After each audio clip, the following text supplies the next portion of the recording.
when I splice light strips, I like to cut to where that entire piece of copper is showing. So when you see the light strips, generally there's like a line in the middle, and then if there's instructions, it'll say cut down the middle, and then you put the two together. So how I have right there, I have the whole piece on each side rather than cutting it down the middle and having two halves, and they fit inside of every light strip connector that I've ever used.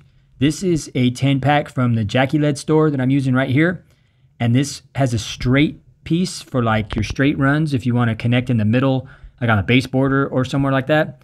And it also has the connection that you can use on the corners as well, and I'll show you here in a second.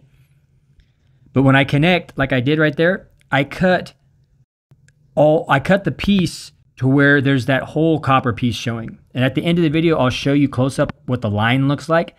And generally, the instructions of the light strips will tell you to cut down the middle of it.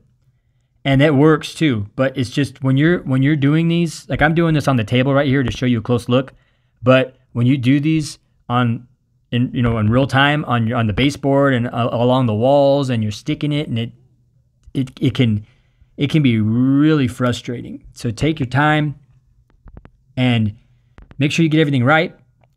But that's a little tip that I give people, because people, they get really frustrated, and that just adds to it, because you can have a little bit longer piece and then it's just easier to stick in there, especially when it's sticky and it's sticking to your fingers.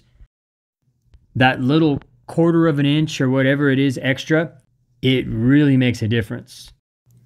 Most light strips do not come with these connectors to splice, so you're buying the connectors separate, and they're not going to be exactly for the light strips that you would have.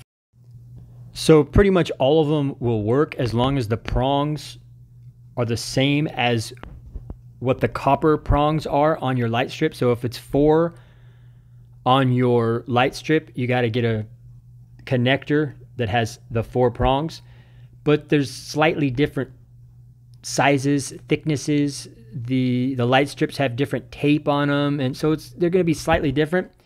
So each one is you're gonna have to figure out how you can make that work, and that happens every time.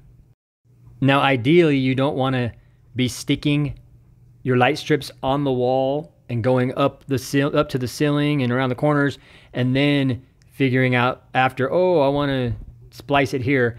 You want to figure that out first, but a lot of times that doesn't happen. So here, see that line? Generally, it's there so that way you can cut right down the middle, and then you put the two together. But I just leave that whole thing, and it always works on every one that I've done, and I've done dozens of them. And if you've never put these up before, take your time, and ideally, if you can, get someone to help you, because that'll help out a lot. So I hope this helps, and have a great day.